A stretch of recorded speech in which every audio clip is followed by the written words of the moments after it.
ગોધરામાં ફરજ દરમિયાન અવસાન પામેલા પોલીસ કર્મીના પરિવારજનોને ₹1 કરોડના સહાયનો ચેક અર્પણ કરવામાં આવ્યો.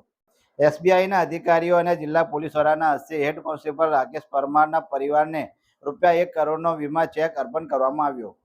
વડોદરાના રહેવાસી રાકેશ પરમાર નાયબ પોલીસ અધિક્ષકની કચેરી ગોધરા ખાતે હેડ કોન્સ્ટેબલ તરીકે ફરજ બજાવતા હતા. તાજેતરમાં તેમનો અકસ્માત થયો હતો અને લાંબી સારવાર બાદ તેઓનું દુઃખદ નિધન થયું હતું.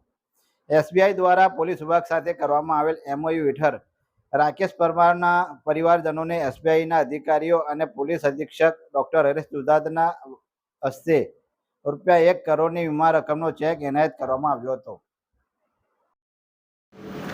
આજરોજ અમારે પોલીસ અધિક્ષક ઓફિસમાં અમારા કામ કરતા પોલીસ કર્મચારી શ્રી રાકેશભાઈ નાઓ અકસ્માતમાં દુઃખદ એનું મૃત્યુ થયેલું હતું.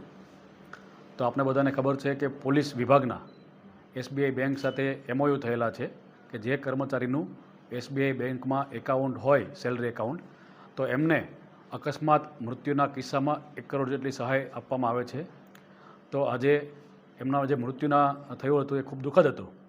આપણે એને તો કોઈ વખત ખોટ પૂરી કરી શકવાના નથી, પણ એમનું એકાઉન્ટ એસબીઆઈ બેંકમાં હોવાના કારણે એમના અધિકારીશ્રીઓએ પણ જે ટેકનિકલ મેટર હતી એનું સોલ્યુશન લાવી અને કર્મચારીના ફેમિલીવાળાને આજરોજ ₹1 કરોડ ચેક અર્પણ કરેલ છે.